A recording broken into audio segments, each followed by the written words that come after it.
जान बचाने के लिए, मगर बहुत उसका काफ़ी या ज़्यादा उधर का लोग फोर्स ज़्यादा हो गया, इस हिसाब से वो बच नहीं पाया। ये भी बहुत बहादुरशाली के आगे बढ़ के बहुत बहादुरशाली शहीद किया है, उसके लिए मैं धन्यवाद करता हूँ। मैं टैक्स करके मेरे को मेजर साहब ने बोला सवेरे कॉल किया तभी। మురళీ నాయక్ మా అక్క కొడుకు మా మేనల్లుడు. తనకి చిన్నప్పటి నుంచి చదువు ఫస్ట్ స్టాండర్డ్ నుంచి ఆర్మీ ఉద్యోగం వచ్చేంత వరకు మేము బాగా సహకరించాము. ముందుగా నా ముందు నిలబడినటువంటి టీవీ9 సంస్థకు, ఎన్టీవీ సంస్థకు, అలాగే టీవీ5 మీ అందరికీ నా హృదయపూర్వక నమస్కారం తెలియజేసుకుంటున్నాను. తను జమ్మూ కాశ్మీర్ బార్డర్లో ఉద్యోగం చేస్తున్నాడు. తనకు మొదటిగా ఉద్యోగం వచ్చినప్పుడు నాసిక్లో తను ట్రైనింగ్ తీసుకున్నాడు 6 months. నాసిక్లో ట్రైనింగ్ అయిన తర్వాత అస్సాంకి జాబ్ పోస్టింగ్ ఇచ్చారనమాట. అస్సాంలో 1 year జాబ్ చేశాడు. ఆ అస్సాంలో 1 year జాబ్ చేసిన తర్వాత మళ్ళా పంజాబ్కి ట్రాన్స్ఫర్ చేశారనమాట. పంజాబ్లో జాబ్ చేస్తూ మొన్న అంటే 2 days బ్యాక్ జమ్మూ కాశ్మీర్ బార్డర్కి అక్కడ వెళ్ళాలి అని తను మాకు ఫోన్ చేసి చెప్పాడు. నిన్న కూడా మాతో బాగానే మాట్లాడాడు.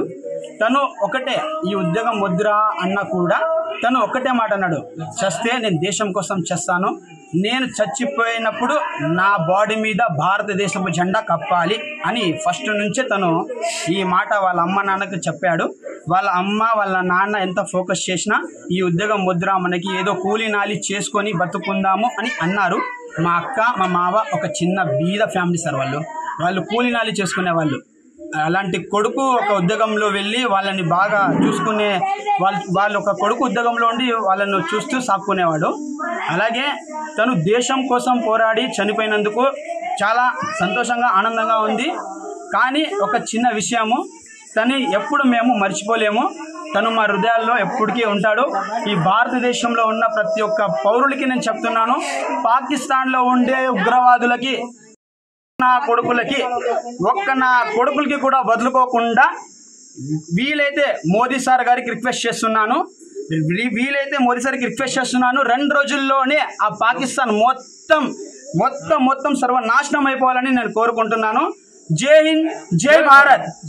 నాకుండే 2 కొడుకులకి కూడా ఆర్మీలోనే పంపిస్తాను. ఆ దేశం కోసమే పోరాడతాం, దేశంతోనే ఉంటాము. పాకిస్తాన్ నా కొడుకులకి తరిమి కొట్టాలి, నా కొడుకులకి సర్వనాశనం చేయాలి. మోదీ సార్ గారికి రిక్వెస్ట్ చేస్తున్నాను.